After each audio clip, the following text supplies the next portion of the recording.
Welcome back to the channel. Today in this video we are starting a standing sculpture and we are going to be working with oil-based clay. Normally I do most of the things in water-based clay because it's a lot easier to fire and of course it's cheaper. I've been meaning to try out some more oil-based clay and we're going to do a standing female figure study. We have our armature here. This is an armature that you can make fairly easily.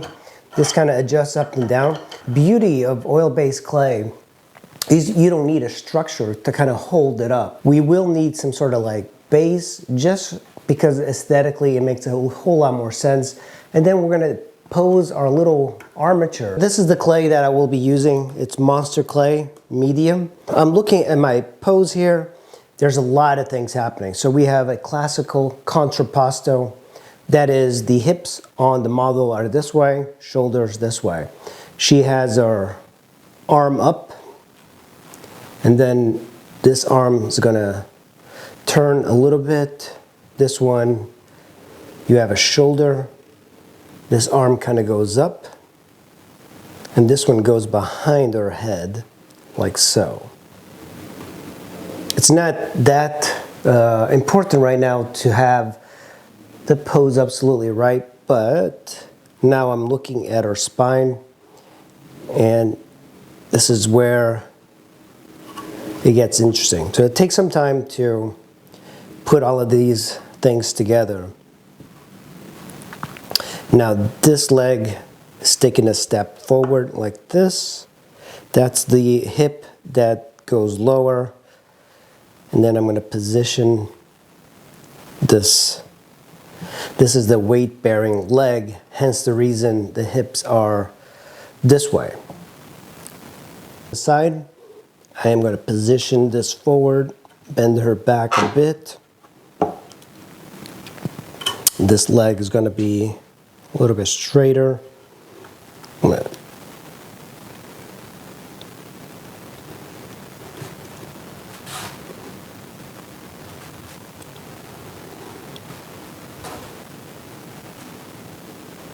So once we increase our hips, it's going to be this way. So this angle is that way. And we're just going to mask in the shape of it.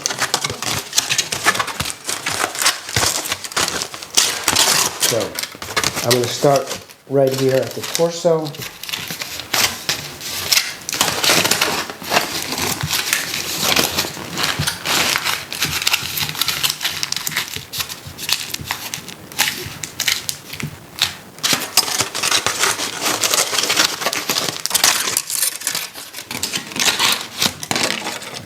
Let's do one for the legs.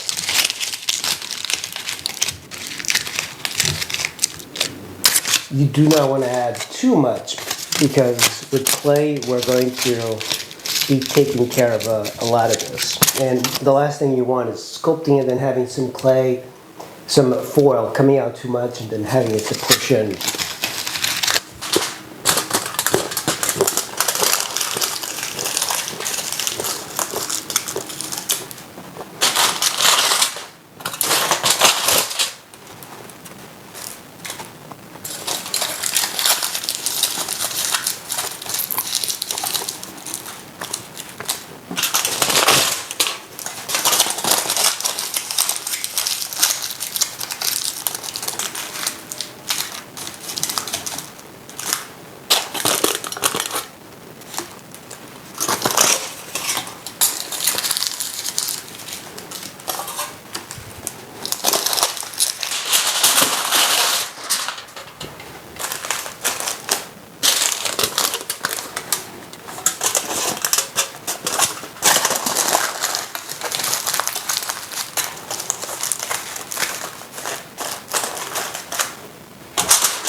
I got this kind of masked in. I want to apply a coat of oil-based clay, just a thin coat, but this clay, even though it's a medium, it's still very difficult to do this. Now, Monster Clay, this clay is probably some of the best I have ever used for oil-based clay, and it comes in this really handy tub. All you do, take this to your microwave and put it on a couple of minutes. Usually like 2 minutes will be enough to soften this, and you can burn yourself, so be very careful. And a couple of minutes, this is much softer.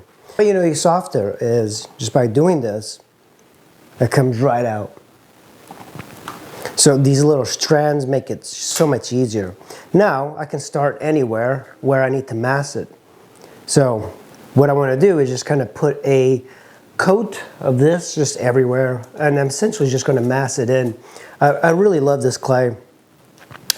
Monster Clay, like I resisted Monster Clay for a while because I thought it was just for 3D game development sort of stuff.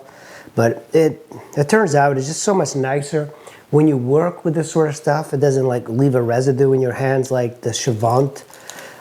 Yeah, and of course their harder compounds is much nicer.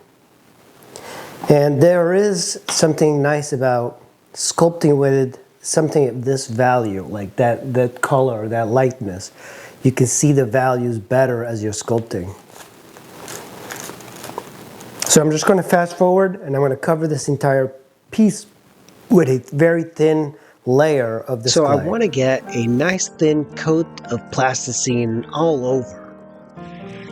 And once that's done, it's easy enough to kind of move it around and manipulate the clay.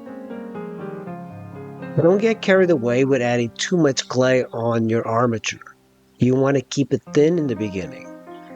At this point, I'm drawing an S-curve of the body. I want to make sure that I know the middle and the direction of the hips. And now I'm just going to fill in with clay the arms.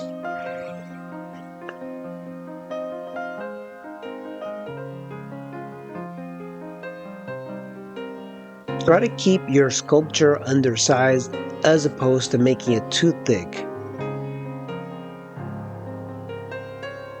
Now I'm going to take a measurement of the head, and I'm going to count down how many heads and mark in the clay the actual head length. One thing that's very important is the great trochanter of the femur. That's the part that really sticks out, and on this model that part is very obvious. She's got very wide hips.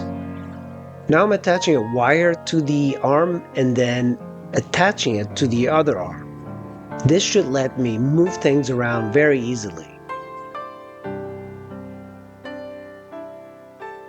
So one of the things that you are going to be having to pay attention is proportion. Generally, a human body from the top of the head to the heel, or the plinth, where it sits on the base, is about 7.5 heads. And generally, artists count the heads of a figure. It's very easy to do on a standing figure, but it changes as soon as you have a reclining pose. On a reclining pose, there's less engineering when it comes to building something up, but at that same time, it's much more difficult to take measurements horizontally because the body is doing various things, and normally you are not like from the top down looking at the head. So usually these head counts work really well for standing figures. One of the things that I tend to do is from the top of the head to the pubic symphysis, which is right about here, I'll take half. And normally you can take that half measurement, and then you just reverse it, and there we go. That one is right where we need to be. Or you can take this, a measurement from the head, and put a mark over here, put a mark over there, and count down how many heads you have.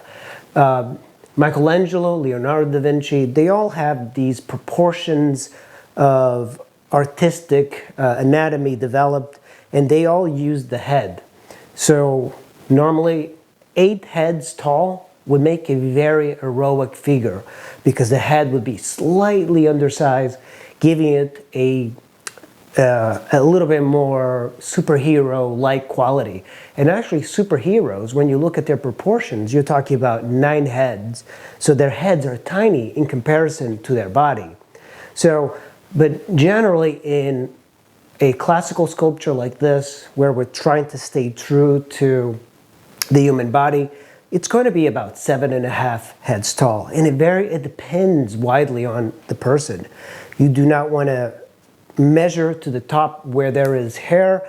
You kind of want to go where the top of the cranium is. And that's where I'm taking my measurement. But if you're too lazy for the head count, just do top of the head to the pubic symphysis and then down, and that should give you your measurement. We're coming to the end of the session, and I have progressed much faster than I would with a water-based clay. Water-based clay requires quite a bit of engineering building up, and with this sort of clay and making a 3D scan of it, I can get this done fairly quickly. But of course, it still requires a lot of work, a lot of drawing, and I am really enjoying this monster clay. It's one of the best clays you could possibly get.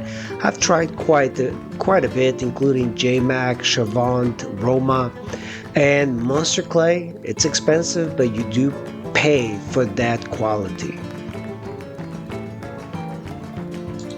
I'm going to do a series on this figure as a classical figure that's standing. I do enjoy standing figures quite a bit, but in water-based clay, you have to have, in addition to the standing, that is a prop that holds up the sculpture itself. And with oil-based clay, you don't need that, but you still will need something if you do a 3D print or make a mold of it. Just something simple, maybe attached to the leg, will be more than enough. So as we come to the end of this, I really appreciate you guys watching. If you like the content, make sure you hit like and subscribe, and I will see you in the next series. Thank you for watching.